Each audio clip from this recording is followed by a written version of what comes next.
जय हिंद साथियों। तो जैसा कि हमारी क्लासेस चल रही थी तो उसी क्रम में हमारी ये तीसरी क्लास है पेपर कोड BSKG 172 की।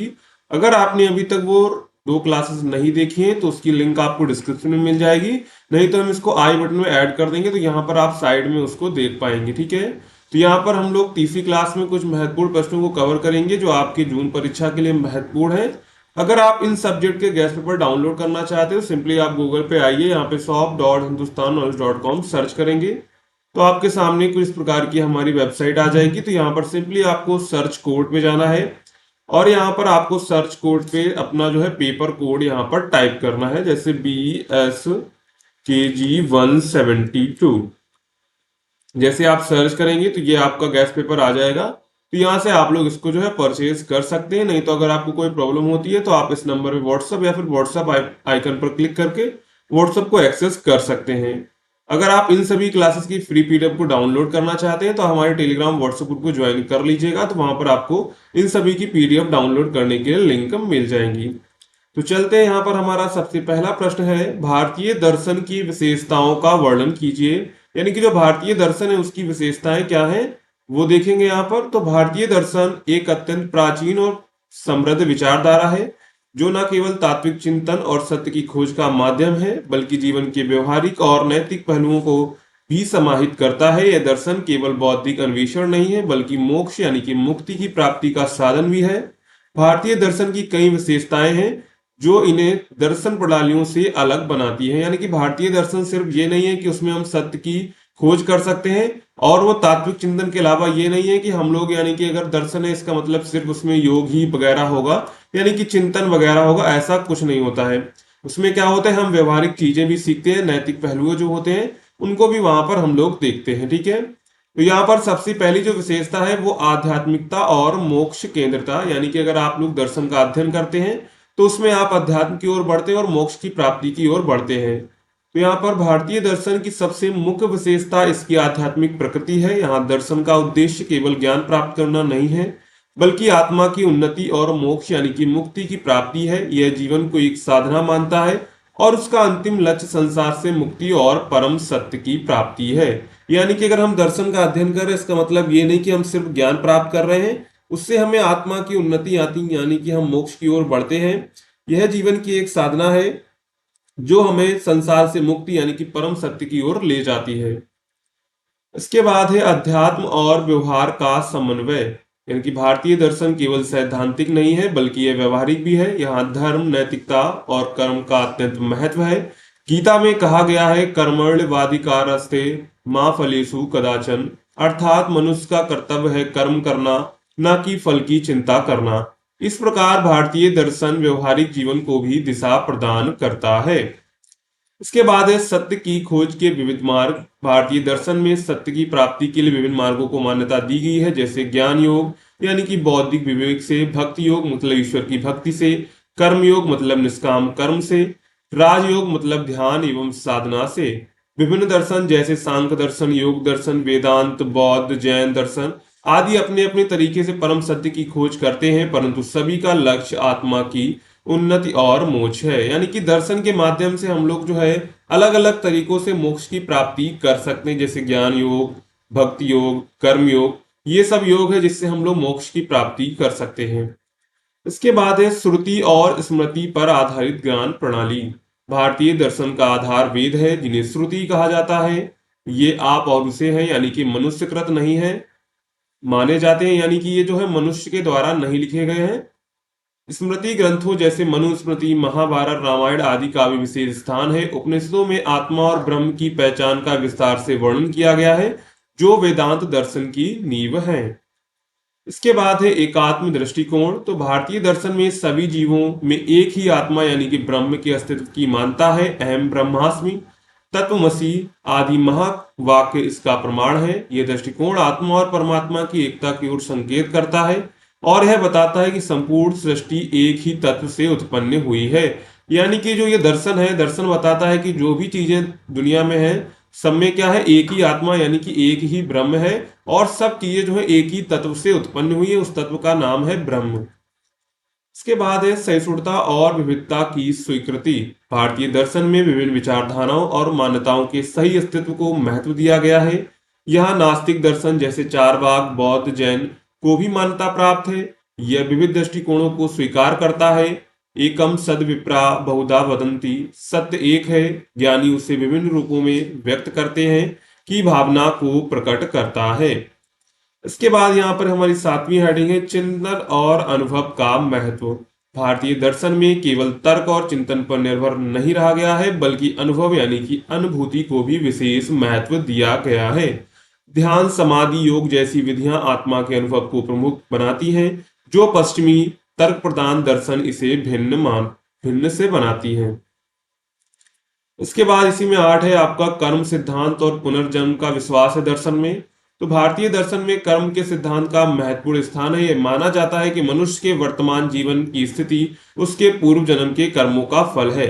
इस जीवन के कर्म भविष्य के जीवन को निर्धारित करते हैं। पुनर्जन्म और मोक्ष की अवधारणाएं इसी सिद्धांत से जुड़ी हुई है। देखिए, सभी जो आपके दर्शन है, जैन दर्शन, बौद्ध दर्शन, अलग अलग दर्शन है, सबकी मान्यताएं अलग अलग हैं। इसके बाद इसमें आप निष्कर्ष लिख सकते हैं, भारतीय दर्शन एक समग्र और व्यवहारिक जीवन दर्शन है, जिसमें तात्विक विवेचना, नैतिकता, आध्यात्मिकता तथा मुक्ति की खोज का अद्भुत समन्वय है। इसकी सबसे बड़ी विशेषता यह है कि यह जीवन के हर पक्ष को प्रभावित करता है, चाहे वह भौतिक हो या आध्यात्मिक हो, व्यक्तिगत हो या सामाजिक हो। विविध मतों और विचारों को समाहित करते हुए भी यह एकता की ओर उन्मुख रहता है, जो इसे विशिष्ट और सर्वकालिक बनाता है। इसके बाद यहाँ पर हमारा दूसरा प्रश्न है, शंकराचार्य और रामानुजाचार्य के अनुसार ईश्वर के स्वरूप का वर्णन कीजिए। यानी कि शंकराचार्य के अनुसार ईश्वर का स्वरूप क्या है और रामानुजाचार्य के द्वारा ईश्वर का स्वरूप क्या देखा गया है, उसका यहाँ पर हम लोग देखेंगे। तो भारतीय दर्शन में ईश्वर के स्वरूप को लेकर विभिन्न विचारधाराएं प्रस्तुत की गई हैं। कोई ईश्वर को मानता है, कोई ईश्वर को नहीं मानता है। विशेषता वेदांत दर्शन के अंतर्गत अद्वैतवाद यानी कि शंकराचार्य द्वारा प्रतिपादित जो अद्वैतवाद है और विशिष्टाद्वैतवाद यानी कि रामानुजाचार्य द्वारा प्रतिपादित दो प्रमुख दृष्टिकोण हैं। इन दोनों मनीषियों ने ईश्वर के स्वरूप की व्याख्या अपने अपने ढंग से की है। उनके विचारों में समानता के साथ साथ महत्वपूर्ण भिन्नताएं भी देखने को मिलती हैं। तो सबसे पहले हम लोग देखेंगे शंकराचार्य के अनुसार ईश्वर का स्वरूप यानी कि अद्वैत जो वेदांत है उसको समझेंगे। तो आदि शंकराचार्य जो है 18वीं सदी ने अद्वैत वेदांत की स्थापना की। उनके अनुसार ईश्वर और जीव के बीच कोई मौलिक भेद नहीं है। ईश्वर, जीव और जगत ये तीनों ब्रह्म यानी कि परमात्मा के ही विभिन्न नाम और रूप हैं। उनके अनुसार ब्रह्म निराकार और निर्गुण है। यानी कि शंकराचार्य के अनुसार ईश्वर जो है वो निराकार, उसका कोई आकार नहीं है, निर्गुण है यानी इसमें कोई गुण नहीं है, नित्य है, सदा रहने वाला है, आजन्मा, उसका कभी जन्म नहीं होता, ना ही कभी मृत्यु है, और सर्वव्यापी यानी कि हर जगह व्याप्त है। वह किसी विशेष रूप, गुण या कर्म से बंधा नहीं है। सभी गुणात्मक रूप ईश्वर के माया के कारण प्रतीत होते हैं। इसके बाद है यहाँ पर ब्रह्म ही एकमात्र सत्य है। यानी कि जो आपका अद्वैत बात है वो क्या मानता है, वो मानता है कि ब्रह्म ही एकमात्र सत्य है। उनका प्रसिद्ध वाक्य है ब्रह्म सत्यम जगन मिथ्या जीवो ब्रह्म नापरा, अर्थात ब्रह्म ही सत्य है, यह जगत मिथ्या है और जीव स्वयं ब्रह्म है। इसके बाद ये मानते हैं ईश्वर और आत्मा में अभेद है। यानी कि ईश्वर आत्मा दोनों एक ही चीजें हैं। शंकराचार्य के अनुसार जीव और ब्रह्म में कोई भेद नहीं है। यह भेद केवल ज्ञान अज्ञान यानी कि अविद्या के कारण प्रतीत होता है। जैसे एक सूर्य अनेक जलकुंडों में प्रतिबिंबित होता है, वैसे ही एक ही ब्रह्म अनेक जीवों में प्रकट होता है। यानी कि जैसे अगर कुएं, मान लीजिए यहाँ पर भी कुआं है, यहाँ पर भी कुआं, यहाँ पर, तो सूर्य की रोशनी पड़ेगी तो यहाँ तीनों जगह सूर्य दिखाई पड़ेगा। उसी प्रकार ब्रह्म एक ही है, वो अलग अलग जीवों में दिखाई पड़ता है। इसके बाद इन्होंने माया का सिद्धांत दिया था। तो शंकराचार्य ने माया को एक महत्वपूर्ण तत्व माना है जो ब्रह्म की शक्ति है। माया के कारण ही ब्रह्म से यह विविधतापूर्ण जगत उत्पन्न होता है, लेकिन यह माया वास्तविक नहीं है, अपितु केवल आभाषिक है। यानी कि ये जो माया है वास्तविक नहीं है, सिर्फ आभाषिक है। इसके बाद इन्होंने मोक्ष का मार्ग जो बताया था वो बताया था ज्ञान क्या है। इन्होंने बताया था ज्ञान ही है जो मोक्ष का मार्ग है। उनके अनुसार मोक्ष की प्राप्ति केवल ज्ञान योग के द्वारा संभव है, जिसमें आत्मा और ब्रह्म की एकता का साक्षात्कार होता है।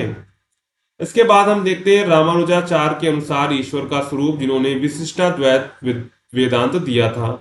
रामानुजाचार्य जो थे वो 11वीं सदी में आए थे। इन्होंने विशिष्टाद्वैतवाद दर्शन की स्थापना की, जो अद्वैत वेदांत से भिन्न है। उनके अनुसार ब्रह्म अद्वितीय है, यानी कि उनके समान कोई नहीं है, लेकिन वह विशिष्ट है, अर्थात उसमें गुण भी है, रूप भी है और व्यक्तित्व भी है। उनके अनुसार पहला है ब्रह्म सगुण है और साकार है, यानी कि रामानुज के अनुसार ईश्वर सगुण है, जिसमें अनंत दिव्य हैं जैसे कृपा, प्रेम, न्याय, सर्वज्ञता और सर्वशक्ति है। वे विष्णु या नारायण को सर्वोच्च ब्रह्म मानते हैं जो साकार है और भक्ति के योग्य हैं, यानी कि ये ब्रह्म को सगुण मानते हैं और अद्वैतवाद जो है वो ब्रह्म को निर्गुण और निराकार मानता है। इसके बाद है ब्रह्म, जीव और जगत, यानी कि त्रैतई भेद इन्होंने दिया था। रामानुजाचार्य के अनुसार ब्रह्म, जीव और जगत तीनों अनादि है और अनश्वर है, यानी कि ब्रह्म, जीव और जगत तीनों अनादि, यानी कि इनका कोई ना ही अंत है और ना ही प्रारंभ है, और अनश्वर है मतलब ये कभी भी खत्म नहीं होंगे, परंतु वे परस्पर अलग अलग भी हैं और जुड़े हुए भी हैं। वे कहते हैं कि जीव और जगत ब्रह्म के शरीर की तरह, जैसे शरीर आत्मा से जुड़ा होता है उसी तरह ब्रह्म और जीव जुड़े हुए हैं। इसके बाद है ईश्वर की सौंदर्यपूर्ण सत्ता। रामानुजाचार्य को ईश्वर अत्यंत करुणामय, सौंदर्यपूर्ण और भक्त के प्रति सदा अनुरक्त रहता है। वह व्यक्तिगत है और अपने भक्तों से प्रेम करता है। वह भक्त की पुकार सुनता है और उसकी रक्षा करता है, यानी कि वो मानते हैं कि ईश्वर क्या है, ईश्वर अत्यंत करुणामय है, सौंदर्यपूर्ण है और वह जो है भक्त की सदा सुनता है। अगर भक्त पुकारता है तो वो उसकी रक्षा के लिए भी जाता है। इसके बाद इन्होंने मोक्ष का मार्ग जो बताया था वो बताया था भक्ति। क्या बताया था? भक्ति बताया था। और अद्वैत बात में जो मोक्ष का मार्ग है वो ज्ञान है। तो रामानुजा के अनुसार मोक्ष की प्राप्ति केवल भक्ति द्वारा होती है। ईश्वर की कृपा और भक्ति के माध्यम से ही जीव मोक्ष को प्राप्त करता है। ज्ञान और कर्म सहायक हो सकते हैं, लेकिन केवल भक्ति ही मुख्य मार्ग है जो हमको मोक्ष की ओर पहुंचा सकता है। ठीक है। इसके बाद है वेदों की सगुण व्याख्या। तो रामानुजाचार्य वेदों की व्याख्या करते समय उपनिषदों के उन भागों को महत्व देते हैं जहां सगुण ब्रह्म की महिमा वर्णित है। वह निर्गुण ब्रह्म की अवधारणा को अस्वीकार नहीं करते हैं, लेकिन मानते हैं कि ईश्वर गुणों रस सहित है और उन गुणों के बिना वह उपास्य नहीं हो सकता है। इसके बाद इसमें हम निष्कर्ष दे सकते हैं। तो शंकराचार्य और रामानुजाचार्य दोनों ही भारतीय दर्शन के महान विचारक रहे हैं, जिन्होंने ईश्वर के स्वरूप को अपने अपने दृष्टिकोण से बताया है। तो शंकराचार्य को ईश्वर निराकार है, निर्गुण है और अद्वैत है, और वहीं रामानुजाचार्य की ईश्वर सगुण है, साकार है और भक्ति के पात्र हैं। इसके बाद यहाँ पर कुछ महत्वपूर्ण टिप्पणियां हैं, उनको हम लोग यहाँ पर देख लेते हैं। तो यहाँ पर पहली टिप्पणी है प्रतीत समुत्पाद। तो प्रतीत समुत्पाद बौद्ध दर्शन का एक अत्यंत महत्वपूर्ण सिद्धांत है, जिसे संस्कृत में परस्पर आश्रित उत्पत्ति कहा जा सकता है। यह सिद्धांत यह बताता है कि संसार में कोई भी वस्तु या घटना स्वतंत्र रूप से अस्तित्व में नहीं आती, बल्कि वह अन्य गुणों, अन्य कारणों और शर्तों पर निर्भर करती है। बौद्ध के अनुसार जब यह होता है तब वह होता है, जब यह नहीं होता है तब वह नहीं होता है। यही प्रतीत समुत्पाद का मूल सार है, यानी कि जो संसार में कोई भी घटना होती है तो वो किसी कारणों से होती है, अगर वो कारण नहीं आएगा तो वो घटना नहीं घटेगी। इस सिद्धांत के अनुसार जीवन दुख है, पुनर्जन्म जैसी घटनाएं भी कारण परिणाम की श्रृंखला का हिस्सा है। उदाहरण के लिए अज्ञान यानी कि अविद्या से संस्कार उत्पन्न होते हैं, संस्कारों से चेतना, और अंततः यह श्रृंखला जन्म, दुख व मरण की ओर ले जाती है। इस सिद्धांत का उद्देश्य यह समझना है कि यदि इन कारणों को समाप्त कर दिया जाए तो परिणाम जैसे दुख भी समाप्त हो जाएंगे। तो यहाँ पर प्रतीत समुत्पाद का व्यवहारिक उद्देश्य है संसार के दुखों की जड़ को समझकर निर्वाण की ओर यानी कि मुक्ति की ओर अग्रसर होना। यह बौद्धों के दृष्टिकोण से आत्मा और ईश्वर का स्थायी सत्ता को नकारता है, क्योंकि यदि सब कुछ परस्पर निर्भर है तो कुछ भी स्थायी या शाश्वत नहीं हो सकता है। यहाँ पर जो निर्वाण का मतलब मोक्ष है, यानी कि बौद्ध धर्म में मोक्ष को निर्वाण कहा जाता है। ठीक है। इसके बाद यहाँ पर हमारा दूसरा नोट है सांख्य दर्शन के अनुसार पुरुष। तो सांख्य दर्शन, जिसे महर्षि कपिल ने प्रतिपादित किया, द्वैतवादी दर्शन है जिसमें पुरुष और प्रकृति को दो मूल तत्व माना गया है। पुरुष को इस दर्शन में चेतन, निर्गुण, निराकार और साक्षी रूप में स्वीकार किया गया है। वह स्वयं क्रिया नहीं करता बल्कि केवल प्रकृति के खेल का साक्षी होता है। यानी सांख्य दर्शन क्या कहता है, जो मनुष्य है वो केवल प्रकृति के खेल का साक्षी होता है, वो कोई भी क्रिया नहीं करता है स्वयं। पुरुष नित्य है, अविकार है और स्वतंत्र है। वह न सुख दुख का अनुभव करता है और न ही किसी कर्म में संलग्न होता है। अनुभव और क्रिया के सभी पक्ष प्रकृति के हैं, जबकि पुरुष केवल ज्ञाता और दृष्टा है। सांख्य दर्शन यह मानता है कि अनेक पुरुष हैं, अर्थात हर जीव का अपना स्वतंत्र चेतन तत्व होता है।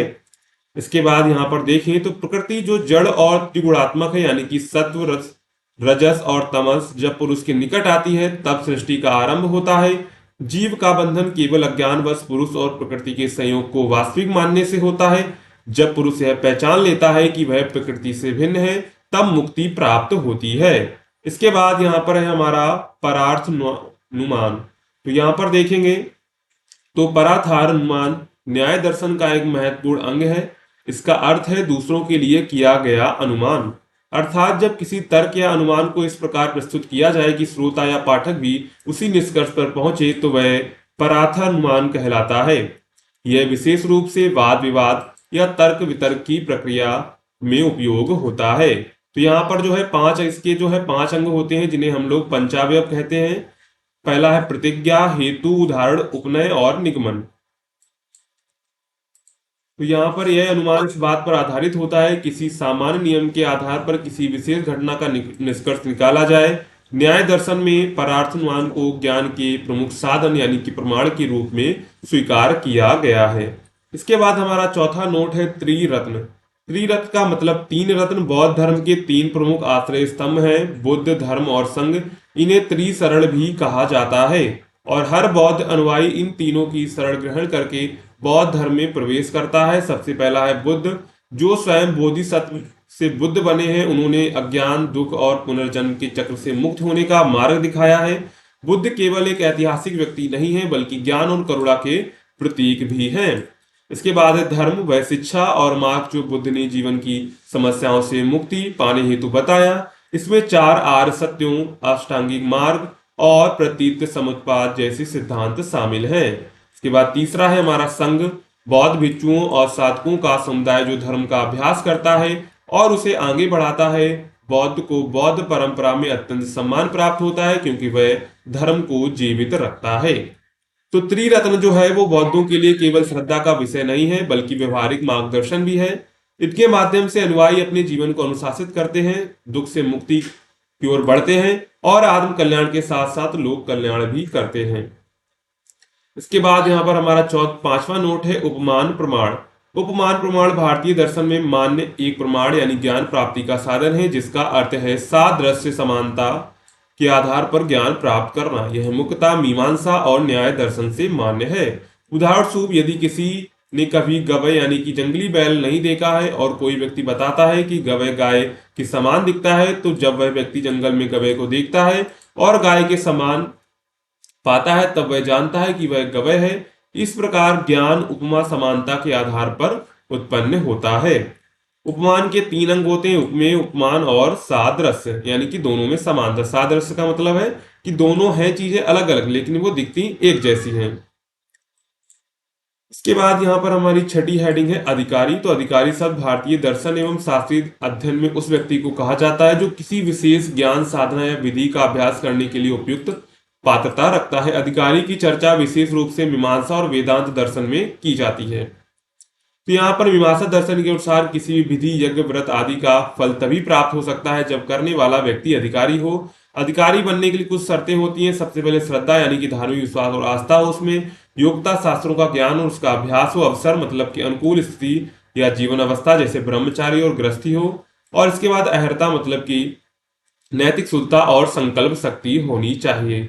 तो वेदांत में अधिकारी को वह कहा गया है विवेक, वैराग, सठ सम्मति और मुमुक्षुता जैसे गुणों से युक्त हो। इस दृष्टिकोण से अधिकारी न केवल ज्ञान के योग्य है बल्कि उसे आत्म साक्षात्कार की ओर भी अग्रसर होना चाहिए।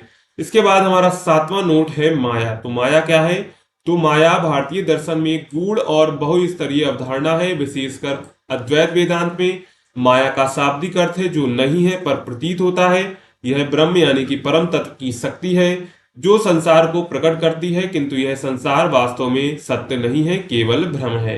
आदि शंकराचार्य के अद्वैत वेदांत में माया को अविद्या यानी अज्ञान का मूल कारण बताया गया है।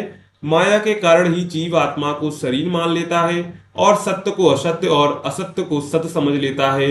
माया में दो शक्तियां काम करती। सबसे पहली शक्ति आवरण शक्ति, मतलब को जो है वो सत्य को ढक लेती है, उसको कहते हैं आवरण शक्ति। और इसके बाद दूसरी शक्ति होती विक्षेप शक्ति, जो असत्य को प्रकट करती है। माया की उपस्थिति में ही यह जगत विविधता और परिवर्तन से युक्त दिखाई देता है, जबकि ब्रह्म निराकार है, निष्क्रिय और नित्य है। जब कोई साधक माया के प्रभाव से मुक्त होता है तब उसे ब्रह्म का ज्ञान होता है और मोक्ष को वो प्राप्त हो जाता है। ठीक है, तो ये आज की इस क्लास में हमने 3 क्वेश्चंस को कवर किया हुआ है। इसके बाद अभी आपकी और क्लासेस आएंगी तो उसमें भी आपको और भी इंपॉर्टेंट क्वेश्चंस को कवर करवाया जाएगा। अगर आपको ये क्लास पसंद आई हो तो चैनल को सब्सक्राइब और वीडियो को लाइक करना मत भूलिएगा। मिलते हैं नेक्स्ट वीडियो में।